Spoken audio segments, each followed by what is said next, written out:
Welcome once again to another edition of Game On. If you watched yesterday, we announced the winner to our Greyhound ticket giveaway, and I was so pleased to see Anna come into the station today so I could personally give her the tickets. Matt and I are also going to break down the happenings in two different sports. We're going to take a look at the UFC where Khabib Nurmagomedov took to Instagram for a lengthy tirade on his feelings towards the UFC and how they've mismanaged the situation. Matt and I also sit in the studio talking the Greyhounds as he sat in the game last night as he gives his thoughts on returnee Barrett Hayton as well as the rest of the boys in the red and white. Game On starts now.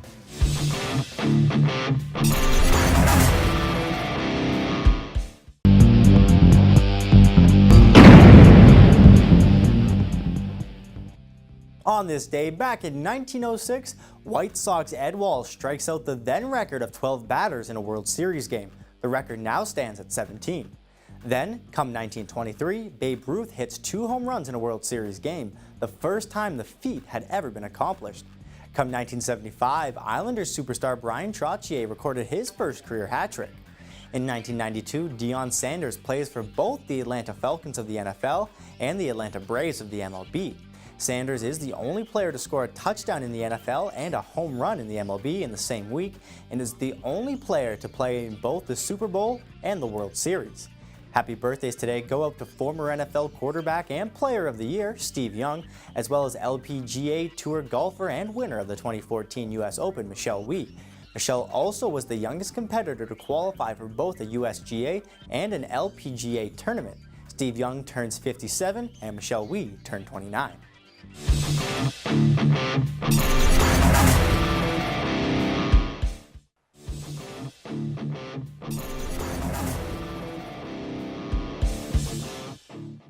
Welcome back to Game On, where the pictures will give it away behind us. Me and Matt are going to be talking about the shenanigans that are continuing between Conor and Khabib, with more and more seeming to be adding to this story every day. When Matt came into the office today, he saw exactly the post that Khabib put. So, Matt, what were your first thoughts when you saw Khabib's lengthy Instagram post about, how he will leave if his teammate is also fired? I think that, he's setting a statement because, again, he realizes what he did was wrong, but again, the people were bullying him, and that's why he did what he did that last fight there. But I think that, he's trying to say it's not his fault, and if you take him out, I'm going down with him because it's not right for you to fire him. Well, you also have to admit, let's say it's not Conor McGregor and it's not Khabib, two completely different guys. Let's say guy A and guy B. If Team B attacks the fighter of Team A, that's not right, and you have to admit that, no? That's right. Right, so now, and I mean, neither of these guys can really say that they didn't do anything wrong. Conor did go after Khabib's family, go after his religion, go after a plethora of different things, got in his face during pressers, tried to throw a kick at him during the weigh-in. There's got to be a breaking point for someone, and do you see that as almost a way to understand what Khabib did in that aftermath of the fight? I think it's understandable what he did because, again, McGregor crossed the line with him, and, it's almost like, we're talking about racism here, we're talking about religion, and when you say the wrong things to people, that's going to get them angry. So, again, Khabib had no right to go out into the crowd and start attacking them, but the thing is, he was angry, he didn't like the comments he said about him. But the thing is, I think he should have reported it before it happened. Well, everybody did see it, and they just kind of go, yeah, it's Conor. We know what he does. But at the end of the day, you can't go and attack somebody. You can't do it. Even though there may be reasons why it's justified, you can't flying double stomp off the cage and try to hit the other team. There has been a suspension laid out by the Nevada committee, the athletics committee, that's 10 days for both Conor and both Khabib. 10 days in the grand scheme of the UFC is not long at all. Usually there's months between a competitor is going to fight again, right? Do you see 10 days as fair for Conor, and do you see 10 days as fair for Khabib? Well, I think it's, at this point, it's kind of hard to say right now because, Khabib was just getting some revenge, and Conor, it's almost they're both getting 10 games, but I think it's kind of less than fair because I think the suspension should have been a little bit more longer for McGregor. Like, that's just my opinion because, you know, McGregor went after Khabib and Khabib just got angry and fought back. Like, I'm not saying... He was the instigator. Exactly. Like, McGregor, I think his suspension should be longer than Khabib's. I don't think that they should have gotten 10 each. I think that McGregor should be longer. My opinion on it really is just, if you're going to suspend if you're going to suspend Conor, you definitely have to suspend Khabib.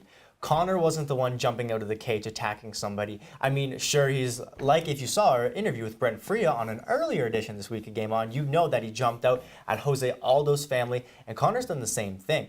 But I don't think there's a way that you can suspend Conor without suspending Khabib. At the end of the day, you can't do that, and setting an example that you can do that is not what the UFC is looking for, and neither is the Nevada Athletics Commission.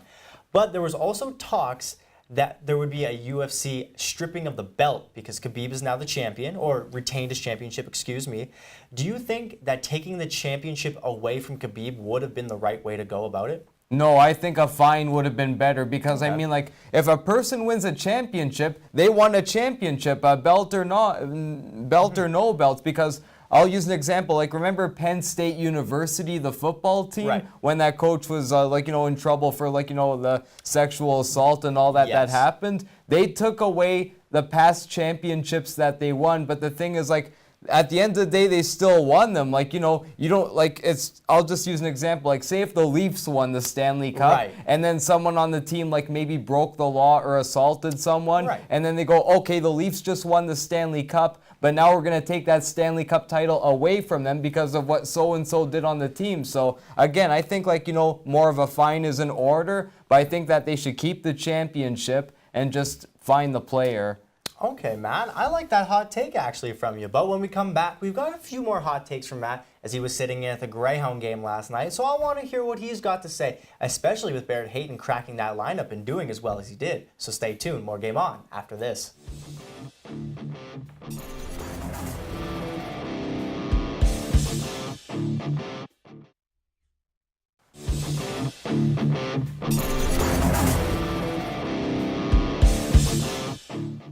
And we're back into the studio. Joining me to my left here is Matt Stefano, our local sports encyclopedia here at ONNtv. Now, Matt was sitting in at the game last night for the Greyhounds, where I think the Greyhounds haven't gotten off to an amazing start. They haven't been bad by any means. I believe their record's now 4-3-1, if I'm not mistaken. Correct, yeah. One overtime loss. So, I mean, coming into this game, they were 3-3-1, so to get over that 500 hump's great.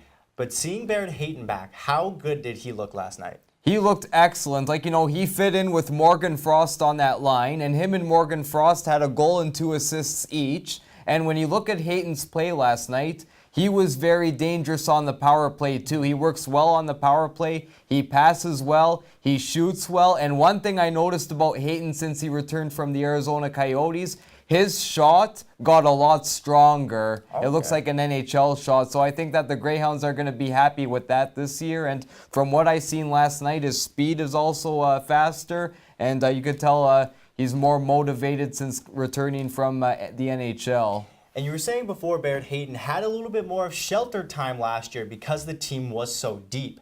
Seeing him play with Morgan Frost now, we only got a little bite-sized sample in the one game last night. How do you think his production is going to go for the rest of the season, going up with a player with the caliber of skill that Frost possesses? Oh, it's definitely going to help Hayton's numbers a lot because, I mean, like when Hayton, he put up 21 goals and 39 assists last year. On the third line. On the third line. Like, yeah, because when you look at the top 2 lines the Greyhounds had last year, like, you know, they had Morgan Frost playing on the first line with, you know, Taylor Radish and Boris Kachuk. But now that Radish and Kachuk are graduated, like we're talking now, Hayton is now bumped all the way up to the first line, and for him to play on the line with Morgan Frost, we're talking a 100-point getter from last season. He's definitely going to help Hayton with his numbers this year, and the more ice time Hayton gets, the more damage he's going to do. And I mean, the damage he did last year was fantastic. For third-line minutes, with these first-line minutes, do you think Hayton will be able to crack the 100-point mark for this season? I hope so. I don't know if he'll have like 100 points right on though, because again, like, you know, then like you always have to have good line mates. So I don't know, like if they're gonna, like, you know, make another trade. Like if the Greyhounds finish high before the trade deadline, like sure they're gonna be buyers and they're gonna be after another superstar player, and that's what we want to see as Sioux fans. But I think like when you look at Barrett Hayton, he is so talented, and I want to mention him, Morgan Frost, and Matthew Villalta. Matthew Villalta. They all got invited to Team Canada's development camp this summer, and all three of them could crack the roster this year, so that's how good these players are. Who else impressed you from last night? You took in the whole game, maybe somebody that didn't necessarily get on the score sheet, but somebody that you just said, wow, they had an excellent game last night. Cole McKay, I'd have to say he opened the scoring last night. This is a guy that's in his second year. He's in his draft year for the NHL, 17 years old, a Sioux guy. And I'll tell you another thing about Cole McKay. He played on the fourth line last year, had 5 goals and 4 assists when he came in as a rookie. But when you look at what he did in the AHMPL, the AAA league, he actually played in the same league as Ryan Suzuki, who's leading the OHL in scoring this year, sorry. Yes. He was also the first overall pick in last year's OHL draft. He went first overall to the Barrie Colts. And Cole McKay, who played in the same league as the first overall pick, Ryan Suzuki, McKay actually had more goals in that league. He had more goals than Suzuki did, but Suzuki went first overall because he had more points. So you were saying that if the Greyhounds are looking like a good team before trade deadline, that they'll probably be buyers. Let's play a little devil's advocate here and say they're not doing good. They're sitting around the 7th, 8th spot in the conference. Do you see Hayton as a guy maybe they could unload and get valuable pieces for the future, or is he going to be somebody they want to hang on to? No, it's definitely not going to be Hayton. Say if the Greyhounds, ends up 7th or 8th before the trade deadline, Hayton's only 18. He could play another year or two. Okay. But I think one of the players that they may trade is Morgan Frost or Matthew Villalta, because they're both not going to be back next year as overagers. So I could see them trading one of those two for future assets. And your overall take on the game last night? The Greyhounds played great. If you had to give it a grade rating, like an A+ or an F, what would you give it? I'd say A-. A-. What could they improve on for the next time?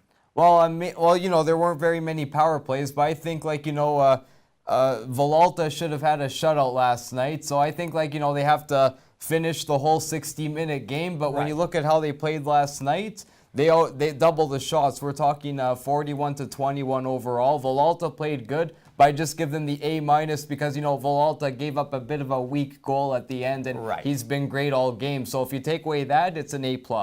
Well, there's always things you got to be able to work on. You can't stay complacent. You got to always strive for better. Matt's got some good advice there, but there'll be more Game On right after this.